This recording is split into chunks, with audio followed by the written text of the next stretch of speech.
Hey guys, it is time for the larger, real winter book haul.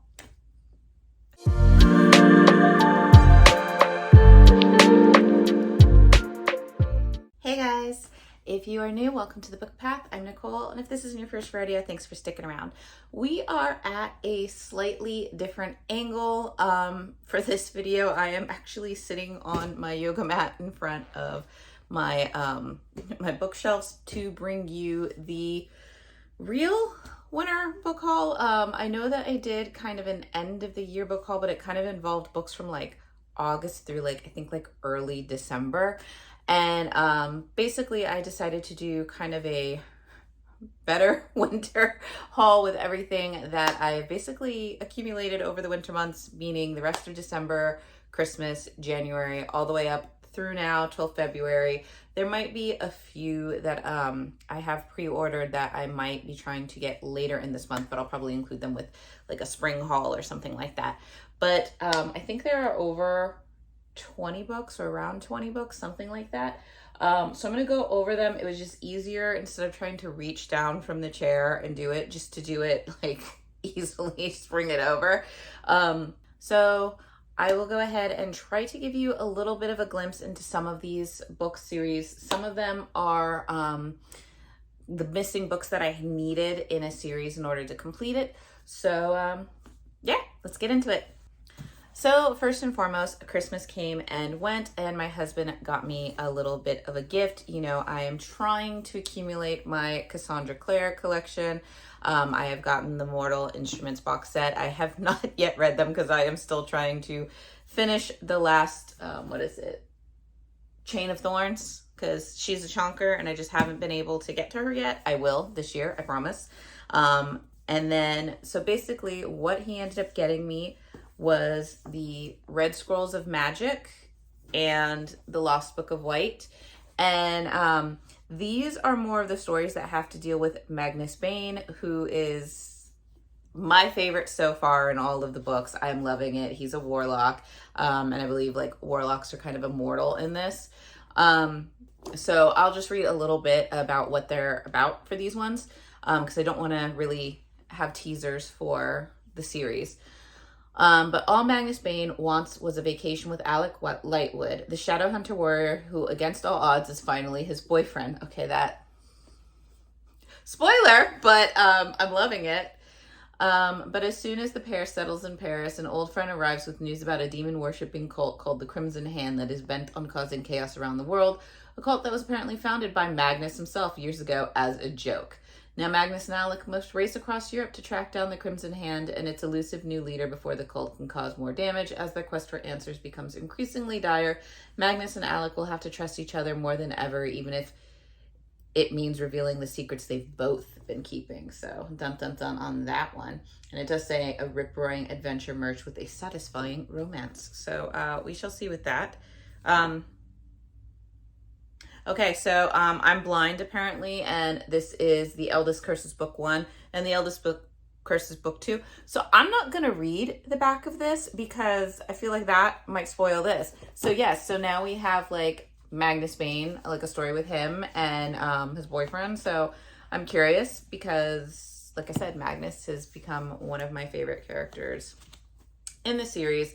This, of course, is written by Cassandra Clare, but she also brought in Wesley Chu, it looks like, to assist her in writing these.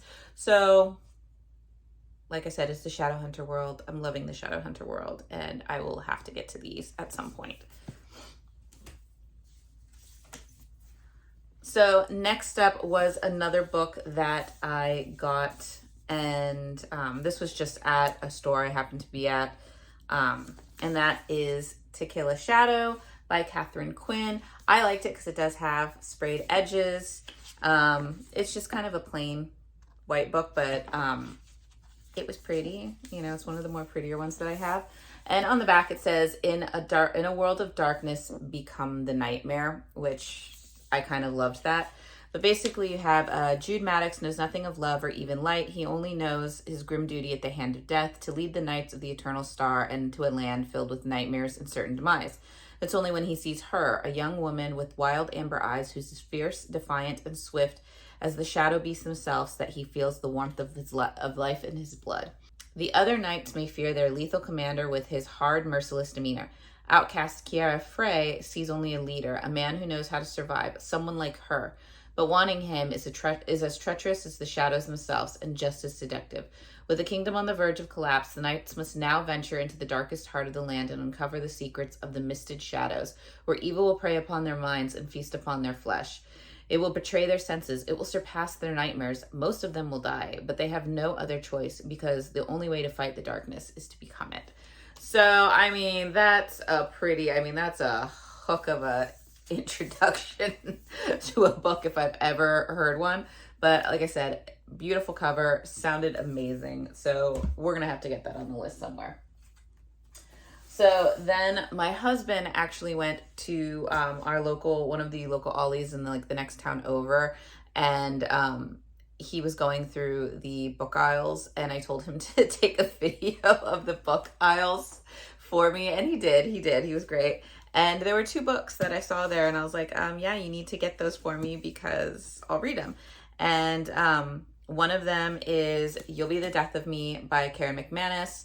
This is the author of One of Us is Lying, and I did read the first book in that series and I enjoyed it. I just hadn't read the second one. I did try to watch the actual TV series, and it was, in the very first episode, different from the book, and I just didn't continue with it. But basically this is your YA, I'm assuming maybe murder mystery. It says Ivy, Mateo, and Cal used to be close. Now all they have in common is Carlton High in the beginning of a very bad day. Type A Ivy lost a student council election to the class clown, and now she has to face the school humiliated. Heartthrob Mateo is burnt out. He's been working 2 jobs since his family business failed, and outsider Cal just got stood up again. So when Cal pulls into campus late for class and runs into Ivy and Mateo, it seems like the perfect opportunity to turn a bad day around. They'll ditch and go into the city, just the 3 of them, just like old times. Except they've barely left the parking lot before they run out of things to say, until they spot another Carlton High student skipping school and follow him to the scene of his own murder. In one chance move, their day goes from dull to deadly, and it's about to get worse. It turns out Ivy, Mateo, and Cal still have some things in common. They all have a connection to the dead kid, and they're all hiding something. Now they're wondering, could it be their chance reconnection wasn't by chance after all? So you do have that. And like I said, this one I got, it was on sale for like $2.99. So I was like, yeah, we're going to pick that up. I did enjoy her last book. And, this will be good for either a YA book or a mystery book or something like that, because I know those prompts come along. And then the next one is The Forgotten Kingdom by Signe Pike. This one is I think it's the second book to The Lost Queen. I do own The Lost Queen, but I own it on ebook. And I haven't read it yet, but I figured the sequel was only $4.99 for a hardback. So, I mean, I'm not going to pass that up. And this is basically a historical fantasy fiction, as far as I know. I don't know too much. It has to deal with...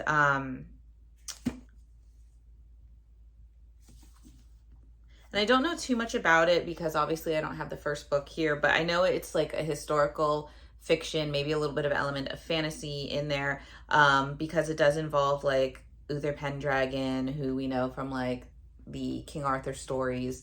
And this one's taking place in about the 6th century of Scotland. So it's going to be an interesting place to place like the Arthurian legend and characters in that. So I don't know what's going to be happening and what's gonna, I can't tell you more than that, other than that it looks like it's possibly historical fiction fantasy mixed with Scottish elements and mixed with Arthurian legend folklore. So this is book 2, so I will have to read book 1 and book 2 soon, but I mean, like I said, $4.99, I wasn't gonna pass up that deal. So next, I did do a little bit of an order from Book Outlet. They are a discount book retailer online that you can go to, and most of their paperbacks are about like $5. Their hardbacks are like $7 to $8. Sometimes you can find some really great deals for like $3 for books.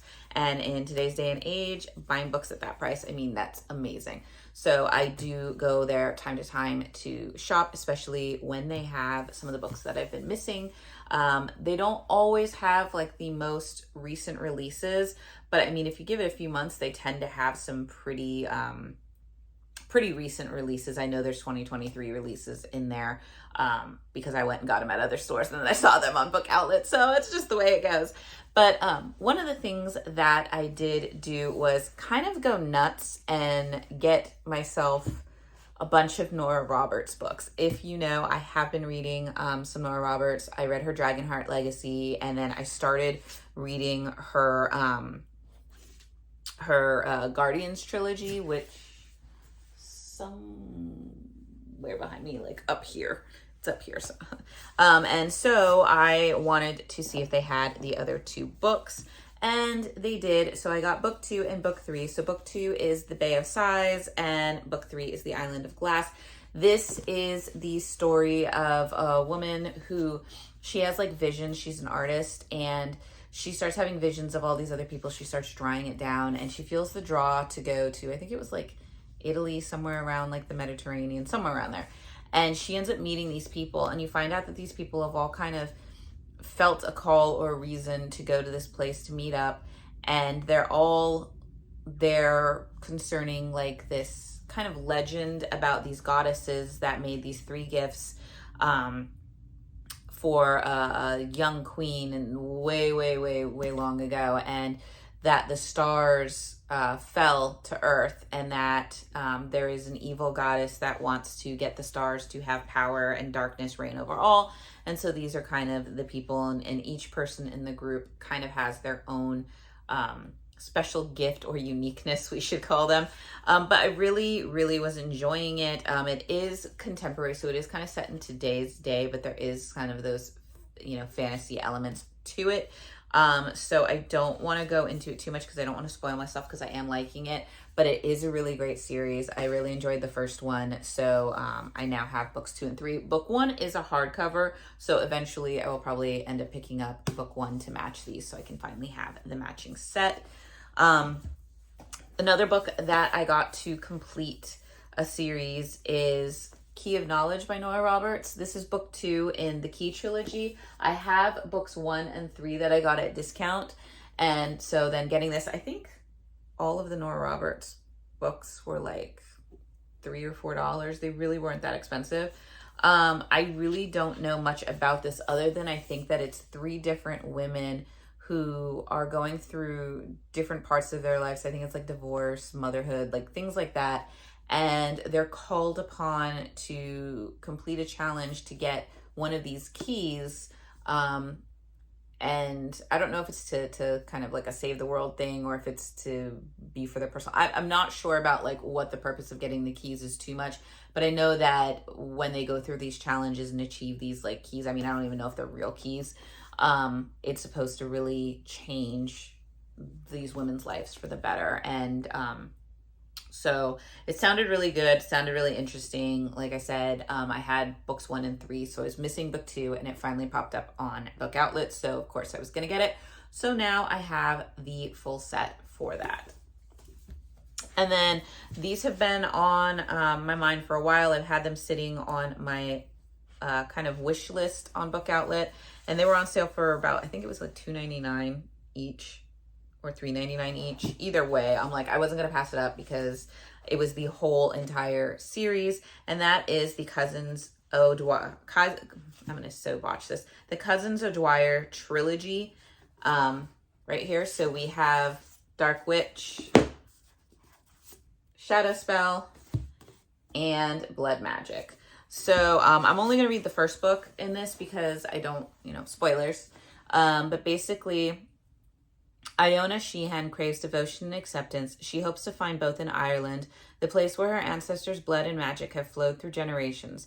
Not far from the luxurious castle where she's spending a week, Iona finds her cousins Brana and Connor O'Dwyer. And since family is family, they invite her into their home and their lives. When Iona lands a job at the local stables, she meets the owner, Boyle McGrath, cowboy, pirate, wild tribal horseman. He's 3 of her biggest fantasy weaknesses, all in one big, bold package. Iona realizes that she can make a home for herself here in County Mayo, and her life and live her life as she wants. But nothing is as it seems. An ancient evil has wound its way around Iona's family tree and must be defeated. Family and friends will fight with each other and for each other to keep the promise of hope and love alive. So this seems to be very kind of character of kind of her fantasy books. A lot of them are inspired by Irish folklore, myth, legend. A lot of them actually involve the Irish landscape itself, which I am all for because I've never been to Ireland, but it looks beautiful. And Ireland itself has a very interesting, history to it. So I will be curious to get to these. I thought they were, beautiful covers. They all match. And now I have the whole series, so I have no reason to not pick them up and read them. That is basically what I got for the Nora Roberts portion of my book outlet splurge. But I did go ahead and get a few others. And of course, when I see a Cassandra Clare book on Book Outlet, I'm going to get it. And that is Ghosts of the Shadow Market by Cassandra Clare, Sarah Reese Brennan, Maureen Johnson, Kelly Link, and Robin Wasserman. I hope I pronounced those all right. But basically, this is in the Shadowhunter world. Obviously, it's multiple authors. And it has, the Shadow Market is a meeting point for fairies, werewolves, warlocks, vampires. It's no place for shadow hunters.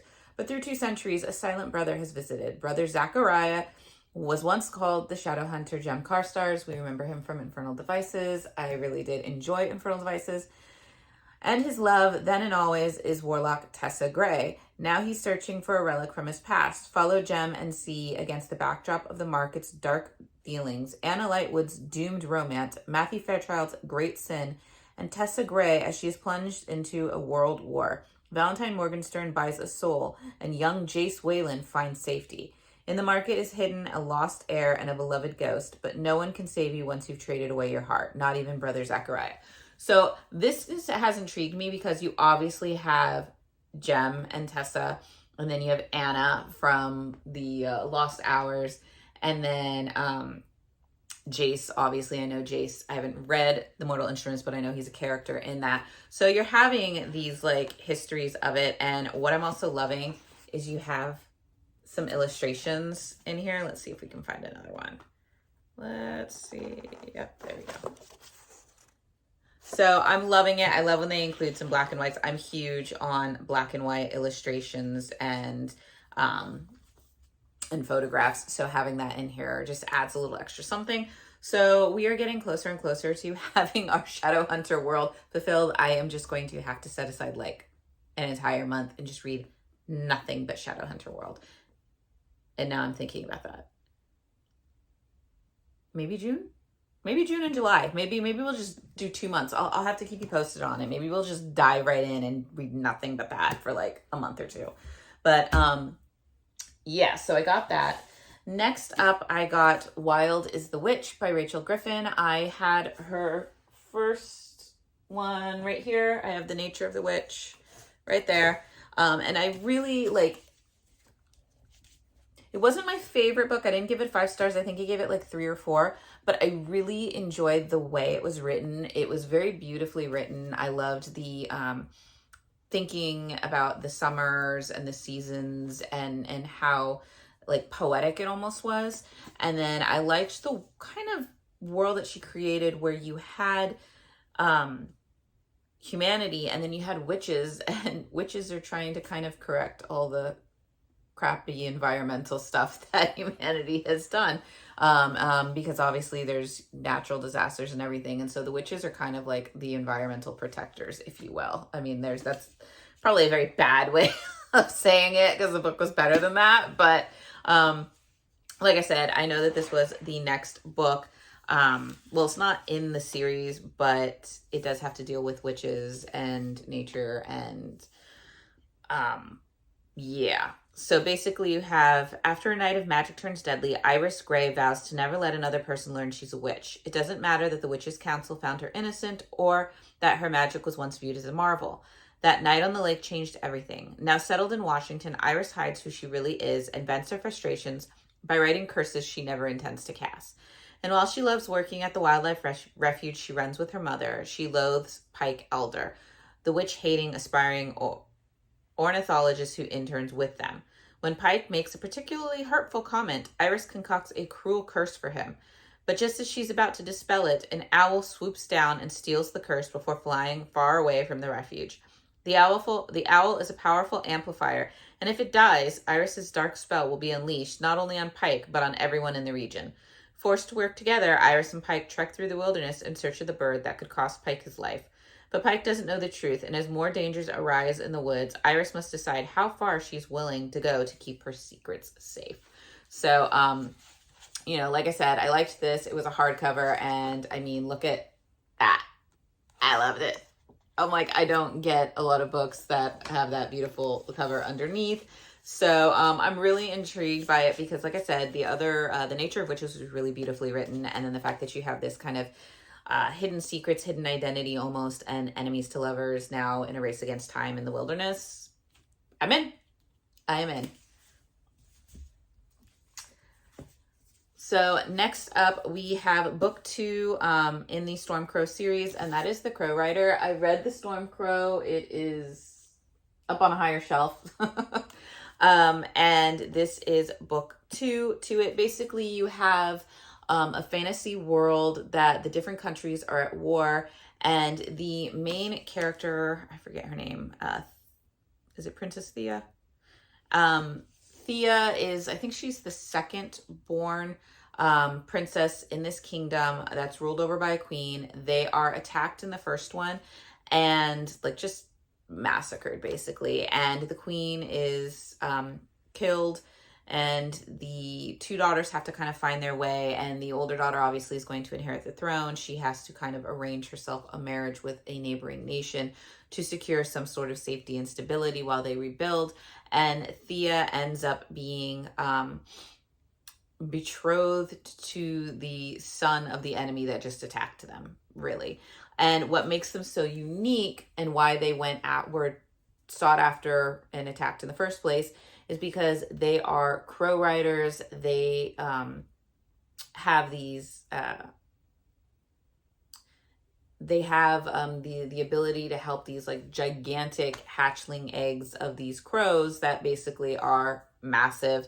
And you have dragon riders. These are just crows with riders, and it's kind of the same thing. And there's certain, kind of magics that go into it. So in the first book, you have Thea now having to travel to the country of her enemy, meet the prince that she's supposed to marry. There's a little bit of enemies to possibly lovers, all while keeping a secret because she ends up finding a crow egg, and it's the last one of its kind as far as they know. They don't even know if it's going to hatch. So it's the nurturing of this egg, keeping it secret, keeping it hidden from the enemies, in hopes that at some point Thea will be able to escape with the egg and bring it back home and restart the crow legacy and, thrive again. So I thought it was actually a really interesting story. It's not one that you normally, hear about with, massive crows being like dragons. And it was well written, and there was a lot more to some of the characters than meets the eye. There's a lot of strategy kind of involved in this, and a lot of secrets, a lot of very strong women characters in this book. So it was really, really well done. And so they released the second book on Book Outlet, and I went and I picked it up. And my last book from the Book Outlet, there are a few more. We are not done yet. But my last book from the Book Outlet splurge was Warrior of the Wild by Tricia Levenseller. I am becoming a Tricia Levenseller fan. I have read the first book in the Daughter of the Pirate Queen series. I'm Pirate King series, I'm sorry. I read that Daughter of the Pirate King. Really, really enjoyed that. Got some giggles out of it because I loved the witty back and forth between the two main characters. I also read, this one right here. Actually, here's my Levenseller books right here.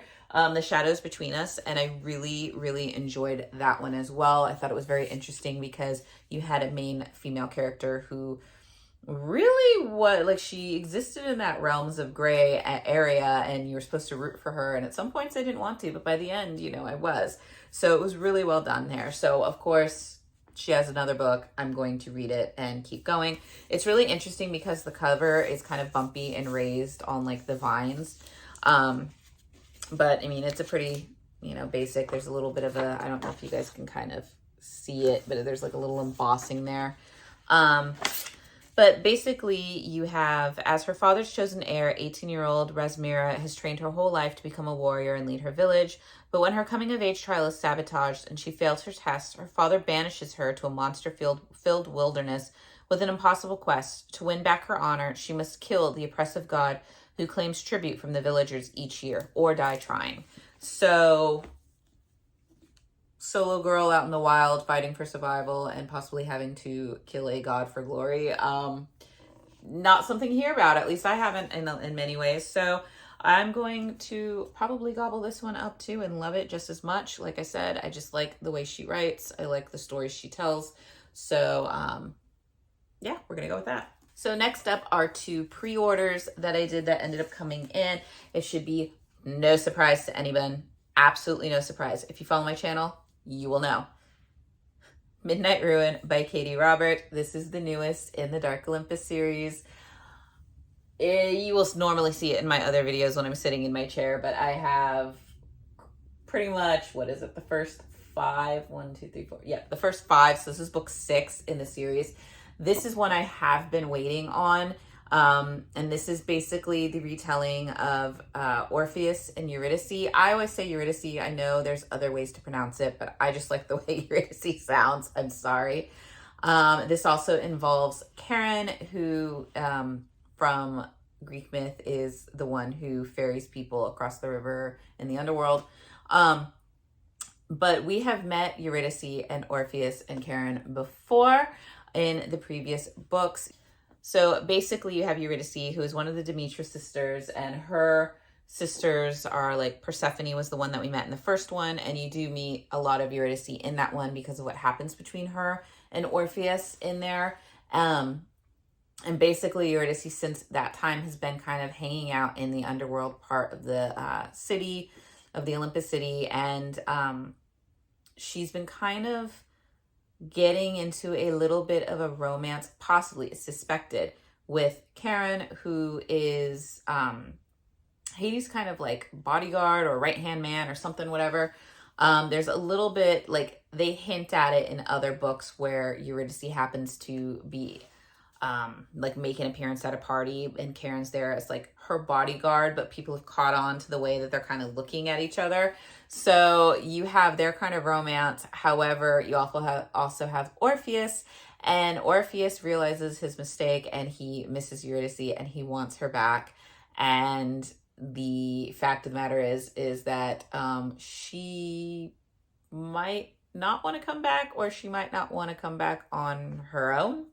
So it looks like this might be a male-female or a male-female-male romance, or I don't know. It can go any which way in these books. So I'm looking forward to the retelling of the myth. I'm looking forward to the possibility of the second chance romance and the steam, because her books, they are steamy. But I really do. I've been loving the way that Katie Robert writes relationships and the dynamics between those involved in the relationships. I think she does it really, really well.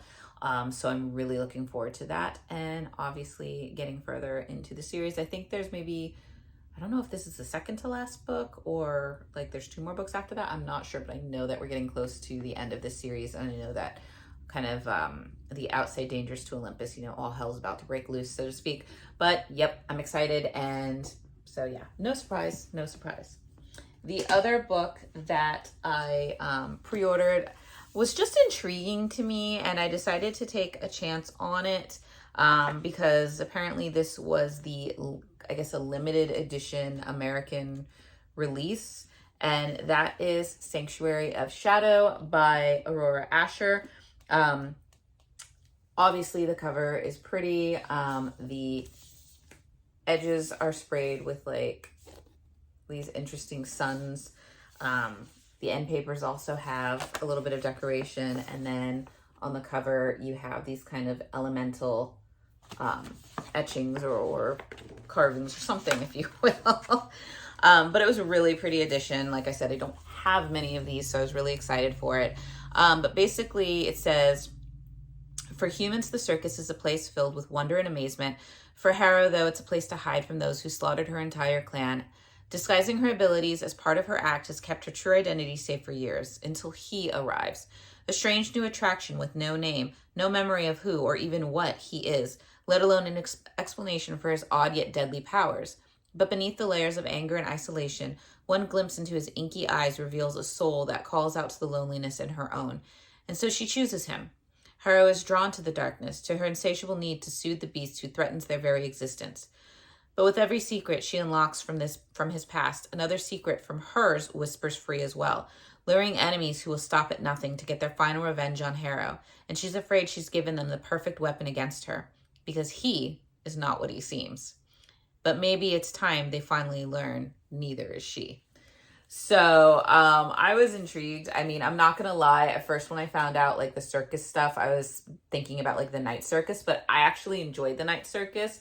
But this one sounds a little bit more fantasy and a little bit more maybe action packed. I felt like night circus was kind of slow moving, beautiful, like written type stuff, but this one I think is going to be a little bit more action packed.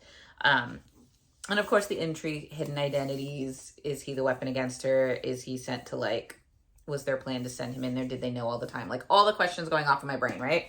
So I went and I got that one. And we are on to the final pile. So first up, obviously I have been getting into my Carolyn Peckham and Susan Valenti like binge. I am loving their, Zodiac Academy. I read like the first 2 books, but obviously I put that on hold to read The Ruthless Boys of the Zodiac, and I loved that series. It was one of my favorite reads of 2023.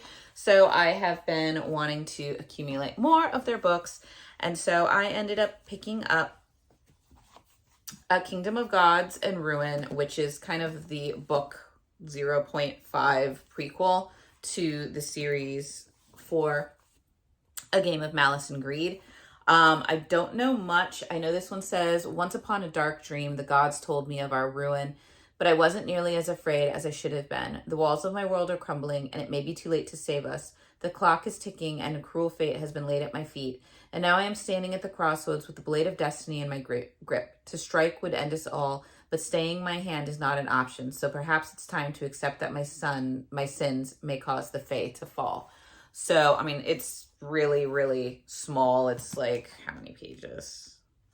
Like, it's not even 100 pages. So, I mean, I'm going to be curious to see that, because that's going to go into this one, which is a twisted heart, a hollow soul, a broken warrior, lots of gold, a thief of shadows blessed with light, a single lie which stole their might, a princess to win in a brutal game, a great empire falling to a monster's claim, a forbidden love, a curse untold, the last immortal trapped in a coin of gold.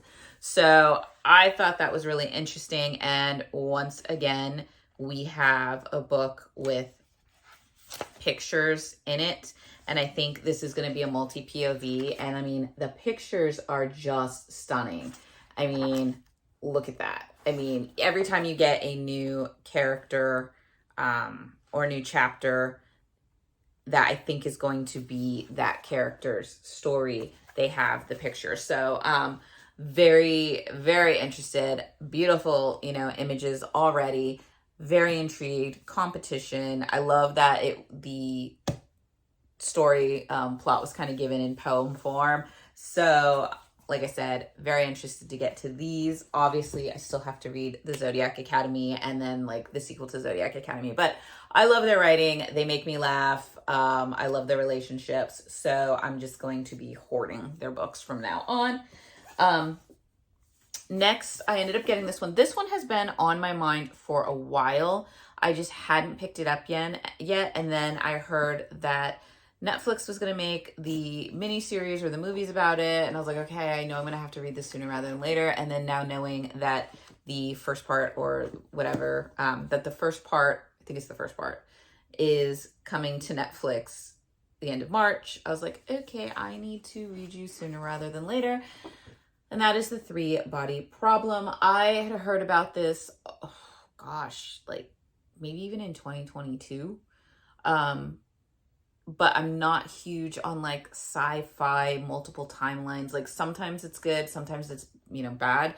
Um, but this one sounded intriguing to me. And then obviously the movie is coming out, and I don't know much about it. I think basically from my understanding is there is 3 or 4 at least multiple timelines, about scientists that are going missing and they wind up dead or something. So there's like investigations into these missing or dead scientists, and that this is all going like, is there, aliens involved? Is there, something from another realm involved? Like, um, there's just, I don't know a lot about it, but I've heard from others that the books are amazing. And so I really, really want to try to give the book, I really wanted to give the book a shot before the movie comes. I was really hoping to find one that did not say, soon to be a Netflix. Like I wanted one that wasn't. But I do want to give this a chance. It sounded really good. And not only that, but it sounds like something my husband might read too. So win-win. Because if I can pull him from nonfiction to fiction every once in a while, then go me. But yeah, so I ended up getting that one from Amazon, I think it was, because like I said, I just know that I need to get it done before the series starts because I want to watch that. So then I was actually in my local Dollar Tree getting some little knickknacks for, I think like some kids' goodie bags or something or other. And I sometimes take a look at like the books that they have, and normally like it's nothing I would ever read. But then I came across this one, and this is Angelica Frankenstein Makes Her Match by Sally Thorne. And she wrote The Hating Game, which a lot of people loved. I haven't read it yet. I have it on my list, just haven't gotten to it yet. But I've heard a lot of acclaim from that. And so I read this, and it just sounded kind of interesting. And it says, for generations, every Frankenstein has found his or her true love and equal, unlocking lifetimes of blissful wedded adventure. But clever, pretty, and slightly odd Angelica Frankenstein has run out of suitors, and she fears she may become the exception to the family rule. As she assists her brother Victor in his groundbreaking experiment to bring a reassembled man back to life, she embarks upon a side project that is all her own. When Angelica's handsome scientific miracle wakes up on the operating table, her wishes for an instant romantic connection are dashed. Her resurrected beau, named Will for the moment, has total amnesia and is solely focused on uncovering his true identity. Trying to ignore their heart-pounding chemistry, Angelica reluctantly joins the investigation into his past, hoping it will bring them closer. But perhaps fate is not something that can be created in a laboratory, or is Will, or whoever he is, her dream man tailored for her in every way, and can he survive what was done to him in the name of science and love? Filled with carriages, candlesticks, and corpses, Angelica Frankenstein Makes Her Match is a spooky season reimagining of the well-known classic by Mary Shelley that reminds us to never judge a man by his cadaver. So, I mean, it just sounded like a fun, quirky little spin on Frankenstein. I'm hoping for a happily ever after, but it just sounded like fun, and it was like $1.25. So I'm like, yeah, we're gonna take a chance on it, because even if I don't even read this until like next Halloween time, it's worth it because it just sounds like a fun time. So that was that. And then my latest purchases were The House of Ash and Shadow, which is book 1 in this new series by Leah Stone. This one I couldn't put it down once I picked it up because it just sounded good. It's a young adult fantasy, and it says 17-year-old Fallon Bain was born with a curse. A single touch from another person will always cause her excruciating pain.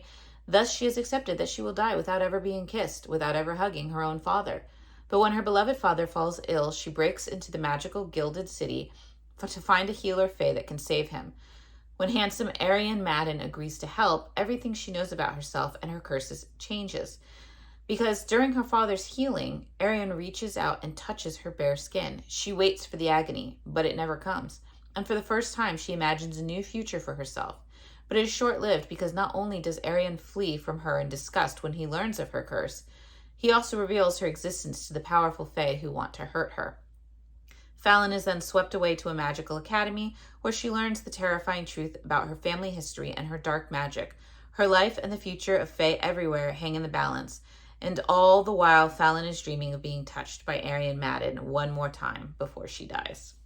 So, very interesting premise there.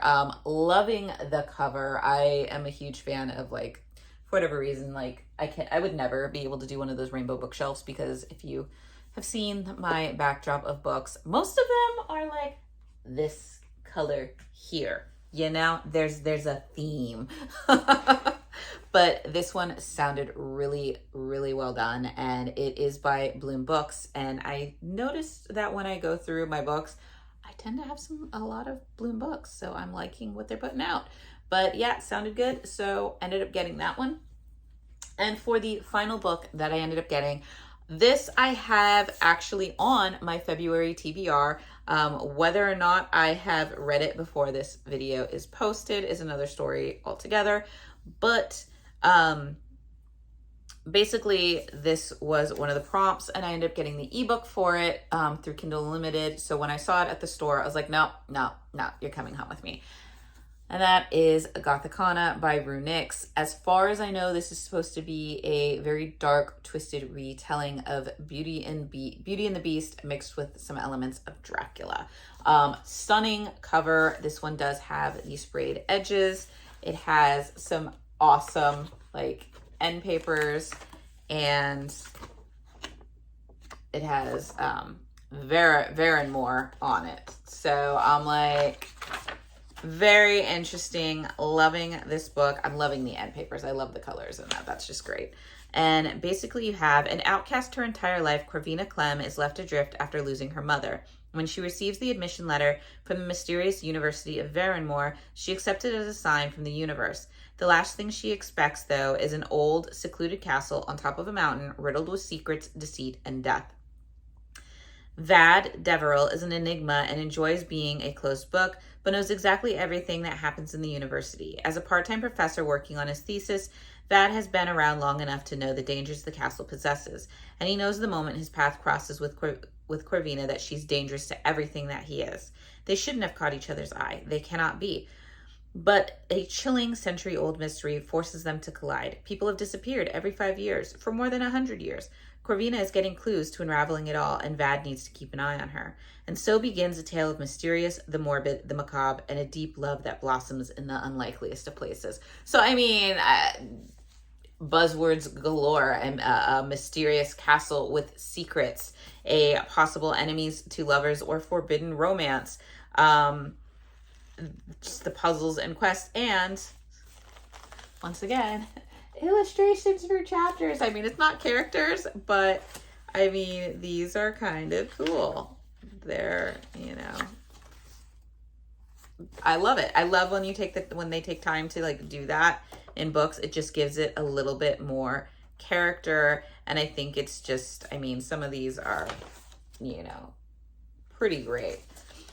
So I'm not usually into a lot of gothic stuff, but come on. I'm like, does this just, yeah, a dark romance, Beauty and the Beast, possible Dracula, mysterious, secretive castle. Yes, I'm in.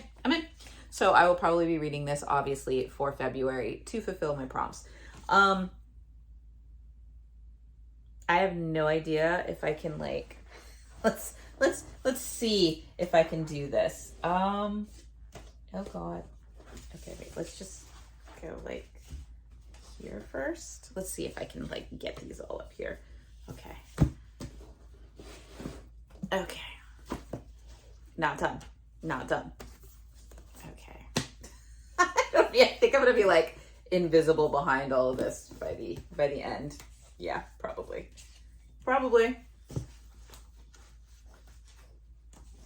Oh my God, if these all fall over, I have... This is too much. Yeah. So, I mean, I can try. But yeah, like, all of that, it's gonna fall back. No. Okay, so, as you can see, we have a lot of things to get through in 2024. I mean, this is just the beginning. Yeah,